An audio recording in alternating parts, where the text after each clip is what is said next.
এদেশের উন্নয়ন, শান্তি, সমৃদ্ধির জন্য আপনাকে বেহেশতের টিকিটটি দিল। আমি যে দুইবার সাইদি সাহেবকে ভোট দিয়েছি, আমার টিকিটগুলো কই?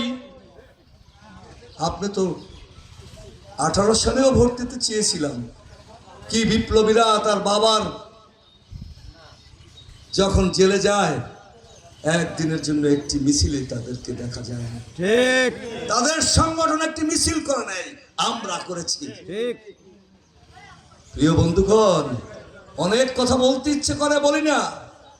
উন্নয়ন চান অবশ্যই। তারেক রহমান আমাকে বলেছে আজ থেকে আবার শুরু করো।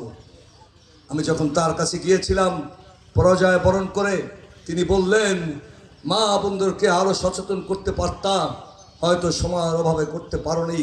কুষ্টিয়া, রংপুর, দিনাজপুর থেকে হাত মোজা পা মোজা দিয়ে আমার মায়েরা এসে সেই তাবলিগ না এবং আর কি তালিম, এখানে যদি মুফতি মুহাদ্দিস কেউ থেকে থাকেন, ইসলামের কোথাও নারীদের তাবলিগের কথা নাই। আমার মা অবশ্যই ইসলাম জানবে। কোথায় বসে?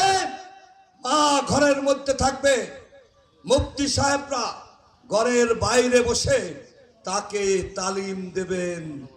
আজকে বলেন আপনাদের শরিয়া আইন প্রয়োজন নাই, কোন আইনে আপনারা ভোট চেয়েছিলেন? লজ্জা করে না? হোটেল বানান, আপনারা সুদ খান। ইসলামী ব্যাংক সুদী ব্যাংক, সুদ হারাম। আপনি যখন বলবেন তখন এহসান করতে পারবেন না। আপনি ওই ব্যাংকের নির্ধারিত অঙ্কের সুদ প্রতি মাসে নিয়ে আপনি ইসলামী মদের খানা হয় না। আমি রাষ্ট্রাচার মানি, এটা বলতে পারেন, কিন্তু সুদকে হারাম করে এহসান করবেন তাবলিগের নামে, ওয়াজের নামে। নির্লজ্জ বেহায়া দল। লক্ষ লক্ষ কোটি কোটি টাকা আমার অঞ্চল থেকে এহসান, একটি আরবি শব্দ থাকলেই, ইসলাম থাকলেই সমস্ত কিছু জায়েজ করে ফেলে। আপনারা ইসলাম বাদ দিয়ে রাজনৈতিক দল করেন। মদিনার ইসলামকে অপমান করার যোগ্যতা হয়েছে, কিন্তু প্রতিরোধের যোগ্যতাও দেশের মানুষের হয়েছে। মৌলবাদের অপসংস্কৃতিগুলো আমাদের মধ্যে প্রচলিত করবেন। ইসলামের কথা ইসলামে জায়গায় থাকবে। আপনি মানতে পারছেন না, বলবেন। নানান সুতায় ভোট নেওয়ার জন্য আমাদের বাংলাদেশের অন্যতম শ্রেষ্ঠ আমাদের আলেম মহিবুল্লাহ বাবুনগরী একটি হাদিস, কোরআন হাদিসের ব্যাখ্যা দিয়ে তিনি বলেছেন, দুনিয়ার কোন লাভের জন্য যদি কেউ ইসলাম ব্যবহার করে, শিরক করলো।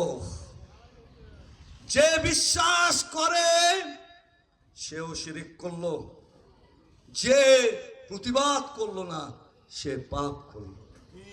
এই পাপ যেন আমরা না করি। বেহেশত কামাই করতে হবে আমাকে, ইবাদত করতে হবে আমাকে, আমাকে কোরআন হাদিস মেনে আমার বেহেশত কামাই করতে হবে। আর আমার করণে আমার মা বাবা সদকায়ে জারিয়ার ইবাদতের অংশ তার কবরে পুষতে পারে।